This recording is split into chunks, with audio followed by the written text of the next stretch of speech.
So I've just finished test running our latest race engine, and in fact here we can see it's an exciting time as we're crating up the race transmission and the race engine here, getting ready to send them off to be introduced to their race car. But here's a chance to have a side-by-side comparison of an actual Italian, a very vintage Weber 45 DCOE versus this Japanese, more modern version, this OER 45 DCOE. I've had this one for many years. I've used it to test a lot of the engines that I've built.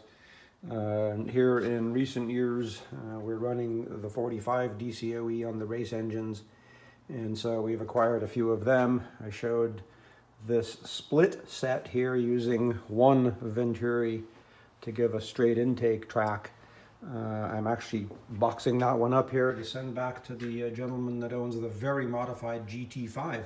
This really won't fit anything but a left-hand drive Mini. You can see how it's actually been clearanced very specifically for the master cylinder, the way it sits on a Mini engine. Really not possible to fit it into a Sprite without going crazy with modifications. But here's a chance with these two sitting side by side. Look at the differences at the top. These have a 5-screw top piece, similar access here to the Jet's emulsion tubes. This one's slightly different. It actually isn't the same inside. For a while I was hopeful, thinking, well, if you had a nicely set up Weber, you could move all your things over. Not so. Different threads I encountered. Let's take a look at the physical differences real quick. The lid has a few more extra screws, and over here we've got what looks to be an adjustable accelerator pump capability, an adjustable pump shot for a variety of applications. On the other side here, the throttle side's very much the same. They are definitely the same diameter, same mounting flanges. One difference, the standard Italian Weber does have a choke. These were used in various street cars. A mechanical choke that's an enrichment valve.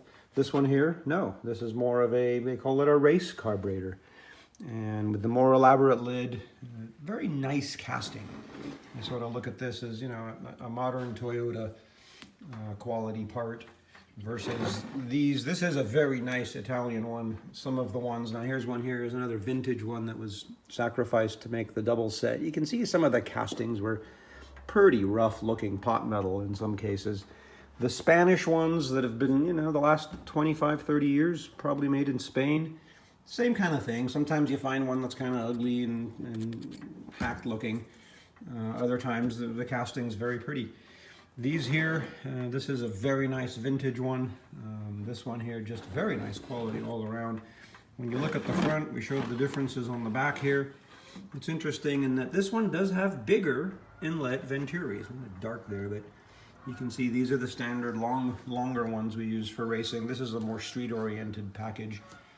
But stuff is available for this from Pierce Manifold, and I measured this is about a quarter inch, maybe bigger or so on the Venturi versus the standard 45 DCOE. But nice to see a pair of these right next to each other for comparison.